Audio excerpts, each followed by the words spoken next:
Assalamualaikum warahmatullahi wabarakatuh.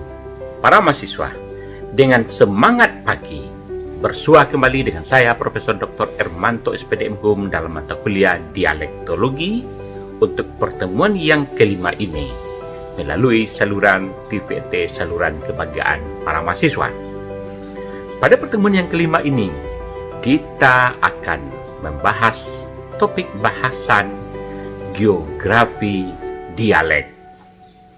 Sebelum kita membahas geografi dialek, selalu saya ajak para mahasiswa untuk berpikir sehat, berpikir positif, karena berpikir sehat dan berpikir positif adalah kehidupan.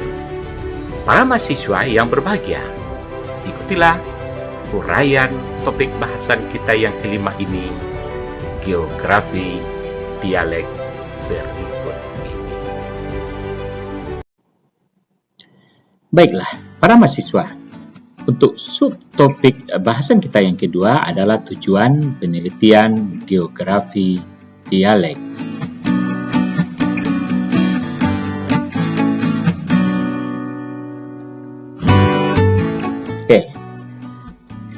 Tujuan penelitian geografi dialek secara sinkronis itu adalah tahap pertama memberikan atau mendeskripsikan varian tuturan dalam satu bahasa berdasarkan dialek-dialeknya yang dilihat dari sudut pandang fonologi, sudut pandang morfologi, sudut pandang leksikon, sudut pandang sintaksis, dan sudut pandang semantik. Itulah yang disebut dengan bidang-bidang. Yang kedua, tujuan penelitian geografi dialek secara sinkronis adalah membuat peta dialek, peta varian tuturan tersebut.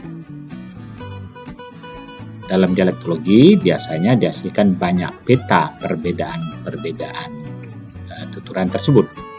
Yang ketiga, menetapkan dialek dan atau subdialek berdasarkan temuan varian tuturan dan peta tersebut. Artinya, ahli dialektologi dalam penelitiannya bisa menentukan bahwa ini terdiri atas beberapa dialek atau terdiri atas beberapa subdialek. Artinya, dialek itu ditentukan oleh ahli dialektologi berdasarkan bidang dialektologi ini.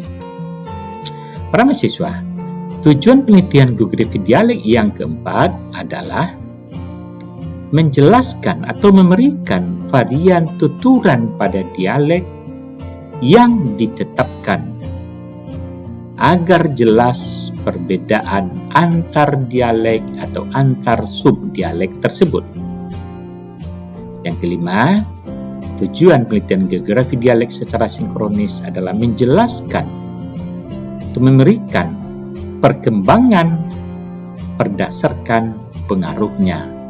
Jadi, bahwa dialek yang satu dipengaruhi oleh dialek yang lain atau dipengaruhi oleh dialek dalam bahasa lain.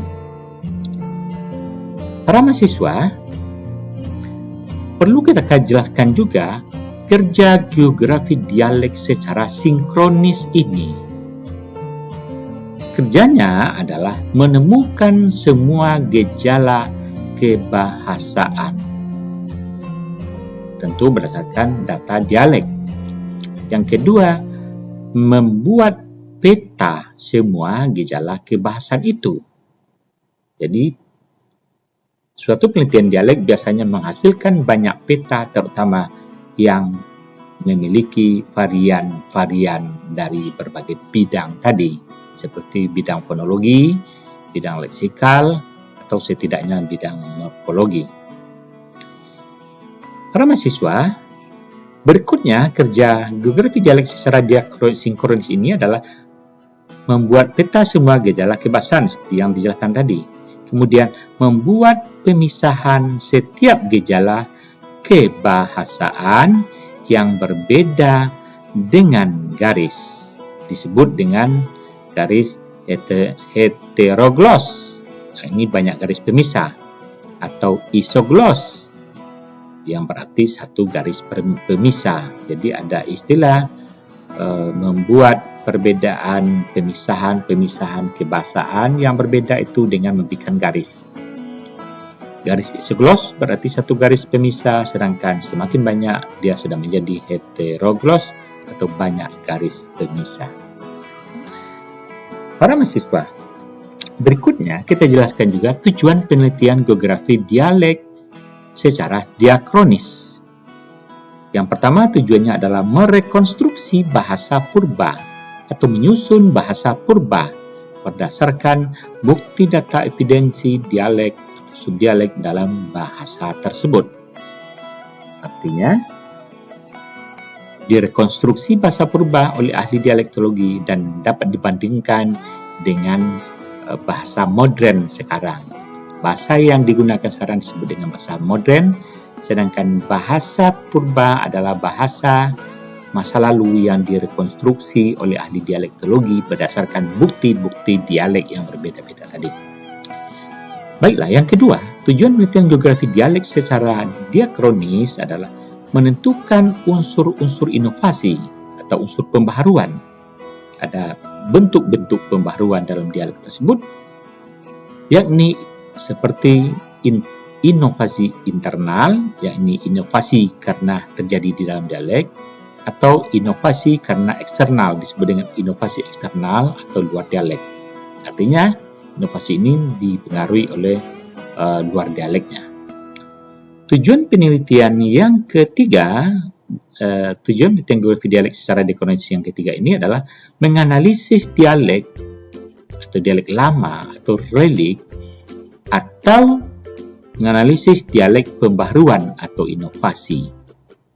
Jadi, yang bertahan disebut dengan dialek lama atau relik, sedangkan yang pembaharuan disebut dengan dialek pembaharuan atau inovasi.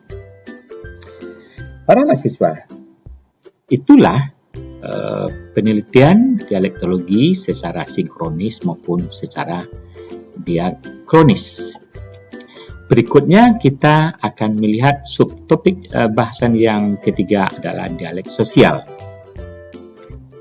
Para mahasiswa, dialek sosial adalah ragam atau varian tuturan isolek yang digunakan oleh kelompok masyarakat tertentu.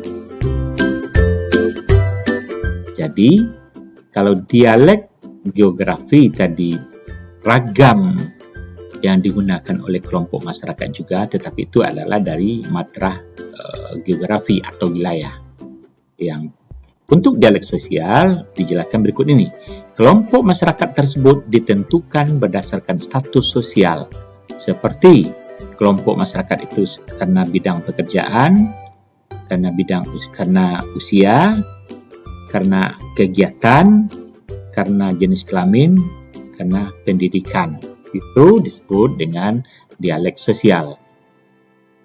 Penutur yang berjenis kelamin laki-laki mungkin berbeda cara bertuturnya dengan penutur yang berjenis kelamin pria. Itu disebut dengan dialek sosial. Kelompok masyarakat yang berpendidikan tinggi mungkin berbeda bertuturnya dengan kelompok penutur yang berpendidikan bawah misalnya. Itu adalah dialek sosial. Para mahasiswa, dialek sosial mengacu pada konsep dialek yang digunakan penutur di daerah tertentu berdasarkan variabel sosial seperti yang kita jelaskan tadi.